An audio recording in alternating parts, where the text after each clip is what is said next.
Incredibilis!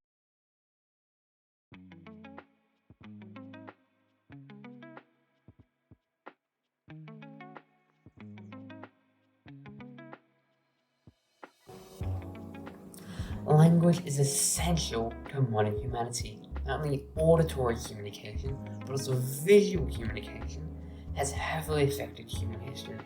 Without the communication that language has provided, humanity would lack the cooperation and sophistication that makes us unique among the species of Earth.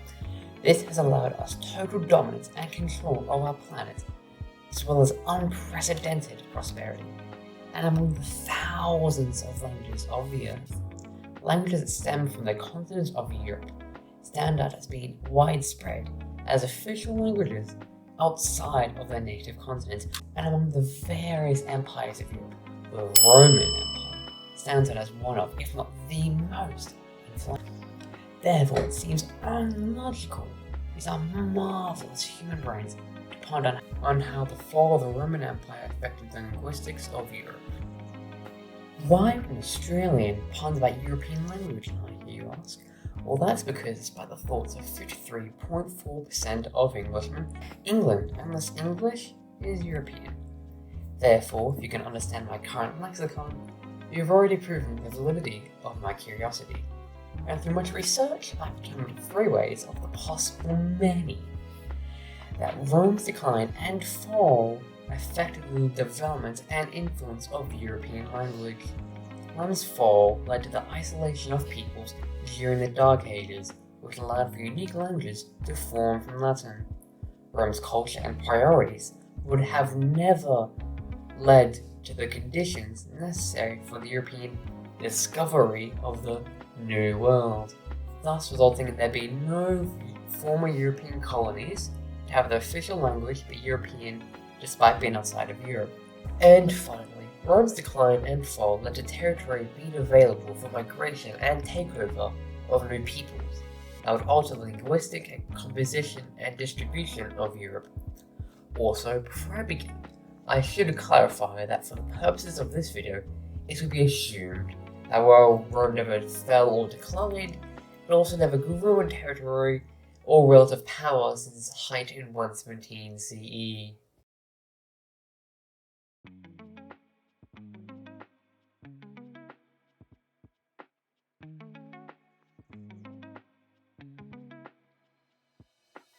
Given that you're watching this, I can assume no English. However, did you know that English is a Germanic language? Modern English is descended, unsurprisingly, from Old English, which is the language of the Anglos and Saxons who migrated to Britain in the 5th and 6th centuries. This happened following the Roman abandonment of the province in 409 CE. Therefore, the linguistics of English, a European language and also the world's most spoken, would be vastly different if Rome never fell, thus giving the opportunity for no Anglo-Saxon migration. We know from the Roman handling of the Gothic migrations that the Romans had customs, and even if they let the Anglo-Saxons in, they would at least attempt to integrate them into Roman society. However, with Rome's absence of the former province, there was no authority to integrate the Anglo-Saxons, leading to the linguistic dominance of the Anglo-Saxons. This is just one example of Rome's decline and fall, allowing for migrations within Europe that affected linguistics. Another example would be the Balkans. In the latter half of the first millennia, the Byzantine Empire experienced a dark age. This left the Balkans vulnerable to the migrations of the Slavs beyond the Danube River, who migrated into the region roughly between 500 and 700 CE. And similar to the Anglo-Saxons, with no authority, this time due to a weak empire rather than an absent one, there was nothing to integrate the new people, thus leading to the preservation and later dominance of their language within the region. Therefore, we can conclude from these 2 historical examples that Rome's decline and fall affected European linguistics by opening territory to migration and takeover.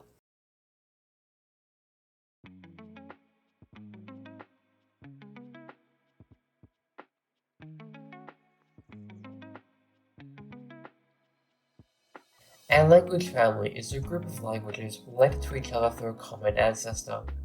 For instance, English is part of the Indo-European language family, which is the world's largest language family with around 3 billion speakers.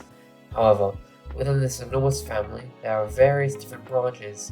As stated in the previous section, English is part of the Germanic branch. Latin, the language of the Romans, as well as various other peoples in the region of Latium, was either part of the Italic branch or part of the more specific Latin branch, as whether or not Italic was a single branch is disputed. But whether or not it was closely related to the other languages of ancient Italy, so as to be a part of the same linguistic branch, the non-Latin languages of Italy would be wiped out by the expanding Roman Empire. The empire would then further spread its language throughout Western Europe, and following the empire's fall, these speakers would develop what we now call the Romance languages. Observant listeners may have already caught on, but for those who haven't noticed, take note of how the Romance languages only spawned after Rome's fall. This was because Rome's fall led to a large amount of isolation among the peoples of Western Europe. This isolation is key, as new languages form from isolation. Therefore, in the Dark Ages, the centuries following Western Rome's fall, that is, small groups of former Romans were isolated in small communities, and across the centuries, these groups developed new neighbors, all stemming from Latin. This is actually rather ironic, considering Romance is a linguistic branch spread from the sole survivor of an otherwise extinct linguistic branch.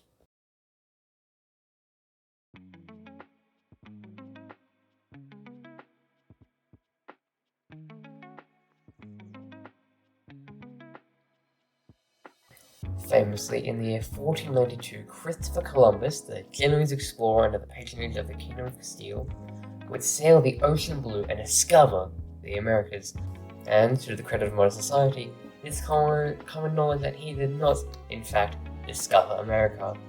However, his voyage is nonetheless known for the global societal and political influence, as it is his voyage that opened the two continents to the rest of the world and led to the colonial age.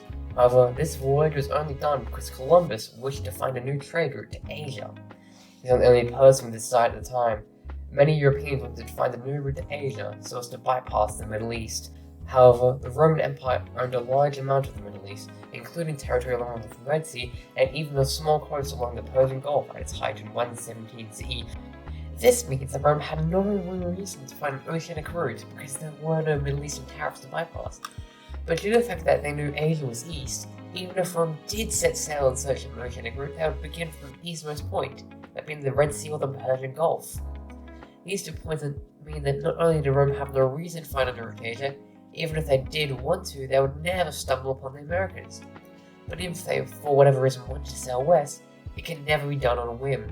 Rome's ships were designed for the Mediterranean Sea, and they mostly relied on oars or the wind being in their favor.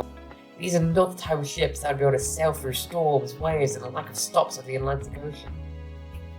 So the Romans could obviously not have sailed across the Atlantic without naval developments, but that's fine, I hear you say. If Rome never fell, they'd have plenty of time to develop the naval technology necessary for a transatlantic voyage. No, they would not have developed the ships necessary, at least not without a major change in culture. 2 of Columbus's 3 ships were caravels, a ship developed by the Portuguese to explore the coast of West Africa. Why were the Portuguese exploring West Africa?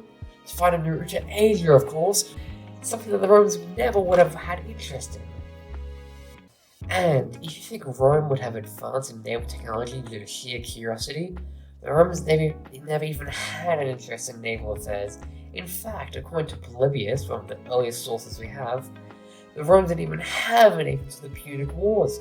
From all of this, it seems pretty conclusive that the Romans never would have ventured into the north and spread the European language into other continents, unlike the Europeans of the colonial age.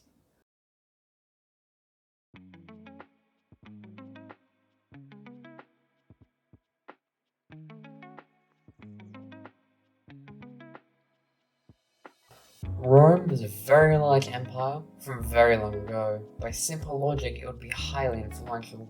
But Rome beats the odds by also lasting an incredibly long time, thus deeply entrenching its claws deep within the society of its territories.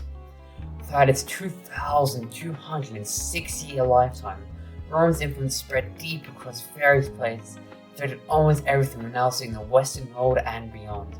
Be it law, or government, or religion, or architecture, or language, the effect of Rome and its fall can still be felt to this day. And when we speak every day, we show the influence of Rome, be it because of Dark Age isolation, forming new languages from Latin, or new societies being willing to explore the seas, or the opening of territory for migration. When I read this script, when you listen to my voice, we are interacting with one of the legacies of Rome's fall.